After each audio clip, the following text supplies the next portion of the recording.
బాగుపడాలని చెప్పేసి ఇక్కడ 800 రూపాయలు టికెట్ పెంచితే కూడా నేను కూడా పోయి నీ మూవీ చూస్తాను. కానీ ఈ రోజు నువ్వు సెంటిమెంట్ గా మా తెలంగాణ వాళ్ళ గురించి మాట్లాడితే మాత్రం కరెక్ట్ కాదు. ఎందుకు మళ్ళీ హైదరాబాద్ ఆస్తులు కొనుక్కుంటున్నావు? మాది నరదిష్టి అంటున్నావు కదా, మరి మీరు బాగుపడితే మేము చూడలేము కదా, ఎందుకు హైదరాబాద్ ఆస్తులు కొనుక్కుంటున్నావు? అన్ని అమ్మేసుకొని పోయి విజయవాడలో ఉండరు కదా, నీకు ఇక్కడ ఏం పని అని చెప్పి నేను చెప్తాను.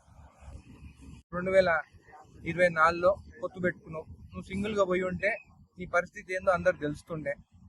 నువ్వు సింగిల్ గా పోలేదు, మళ్ళీ చంద్రబాబు నాయుడుని పట్టుకొని అయినవు. ఒక మెగాస్టార్ చిరంజీవి గారి తమ్ముడిగా ఆయన పేరు చెప్పుకుంటేనే నీకు స్థానం ఉంది. నిజంగా మెగాస్టార్ చిరంజీవి గారు లేకుంటే నువ్వు యాక్టర్ అయ్యేదా? నువ్వు ఎప్పుడైతే మాట్లాడినావో తెలంగాణ వాళ్ళ గురించి, మాది నరదిష్టి, మా కళ్ళు పడే గోదావరి అంతా నాశనం అయిపోయిందని చెప్పి మాట్లాడడం మాత్రం కరెక్ట్ కాదు. అట్లా మాట్లాడినప్పుడు నీకు కూడా చిత్తశుద్ధి ఉంటే నువ్వు హైదరాబాద్ ఆస్తులన్నీ అమ్ముకొని పోయి విజయవాడలో నీకు అంత ప్రేమ ఉంటే ఎందుకు హైదరాబాద్